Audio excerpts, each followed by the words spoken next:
Ako po ay isang lisensyado at rehistradong arkitekto na maglilingkod sa inyo at magbibigay ng mga ideya at konsepto sa pagplano ng pinapangarap niyong bahay. Mga kabahay, window design tayo ngayon. Ang bintana ay isa sa mga features na nagbibigay forma at ganda ng isang bahay, ngunit higit pa riyan ang silbi nito. Ang tamang disenyo ng bintana ay mahalaga para sa usaping comfort, operational cost, aesthetic at security. Para sa comfort, itong daanan ng hangin papasok at palabas ng bahay upang maging maliwalas ang silid. Operational cost, pag saktong disenyo, mababawasan ang konsumo ng kuryente. Aesthetics, o ganda. Ang sa tamang pwesto at sukat, mas lalong mai-enhance ang ganda ng isang bahay gamit ang bintana. Safety, kinukonsidera nito kung anong klaseng community meron ang lokasyon. Ang bintana ay dapat may design na naayon sa issue ng safety o security sa paligid nito. Mga kabahay, sabayan niyo po ako sa proyektong ito. Malaking tulong po ito sa mga nanangnais magpagawa ng bahay. Maaaring i-share ito sa mga kilala niyo at mag-follow na rin kayo para sa mga susunod pa video. Project nito, lalahad ko ang mga kailanganin na sukat at paano ang pagbubukas ng mga ito. Unahin natin ang kusina. Ito ay may isang bintana na may sukat na 60 by 60 na may awning type ang pagbubukas. Ito tutulong na makalabas ang hangin na galing sa silangan. Ito ay magbibigay ng maliwalas na parte ng kusina at kainan. Hindi kailangan malaki ang bintana nito dahil ito ay nasa harap ng kanluran o west. Ang sala naman ay may vertical window configuration. Since ang ating bahay ay isang palapag lamang upang magmukhang matangkad ang ating building, isang paraan ng paglalagay ng vertical elements upang makamit ito. At di kinakailangan pataasan ng ceiling height. Ang mga bintana sa sala ay nakapwesto sa dalawang side ng dingding nito. Ito ay magpupromote ng airflow kung lahat ay nakabukas. Ang manner ng pagbubukas nito ay awning type, isang security feature at rain-friendly window. Pwede itong buksan kahit umuulan, hindi nakakapasok ang tubig. Nahati ito sa tatlong bahagi upang makontrol ang airflow na papasok at lalabas. Bibigyan ko kayo ng iba-ibang idea kung paano maging maliwalas ang isang silid na walang air conditioner sa susunod nating mga video. Follow nyo lang ako para agad-agad ma-notify ko kayo. Dumako naman tayo sa bedroom windows, kids o guest room. May dalawang bintana ito, isang facing north at isang facing east.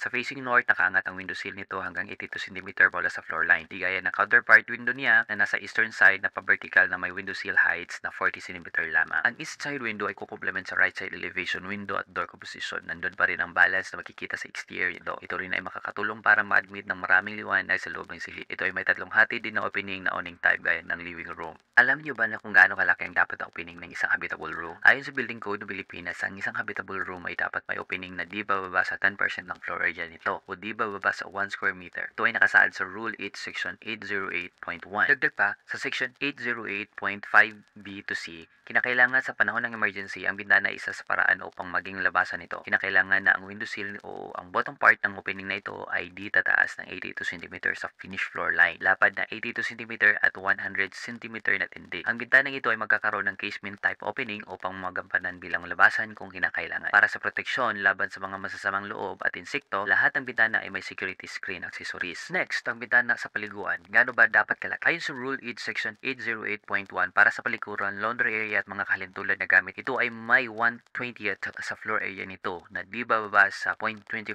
square meter. Ang ating bintana ay may sukat na 60 by 60 o 0.36 square meter, pasok sa required na code. Dadako tayo sa huling silid, ang master's bedroom. Ito ay may dalawang bintana, ngunit ang isa nito ay kombinasyon ng pintuan at bintana. Since dito natin nilagay ang patio, maglagay tayo ng access door dito. Sliding operation ng paraan ng pagbubukas nito. Ito ay may lapad na 185 cm at may tindig na 240 cm. Pasok din ito para sa emergency exit requirement. Nahati ito sa dalawang parte para sa magkasalubong na sliding door o window. Para sa maliwalas na silid, ang pangalawang bintana nito ay nakalocate sa kabilang dingding. Sa parang ito, pag binuksan ng dalawang bintana, magkaroon ng natural airflow. Ayan po ang ating mga bintana. Sa susunod nating video, talakayin natin ang disenyo ng mga pinto upang ma-maximize natin ang privacy kahit maliit lamang ang ating space. Mga nais magpagawa ng bahay, maaaring i-share ito sa mga kilala nyo at mag-follow na rin kayo para sa mga susunod pa video.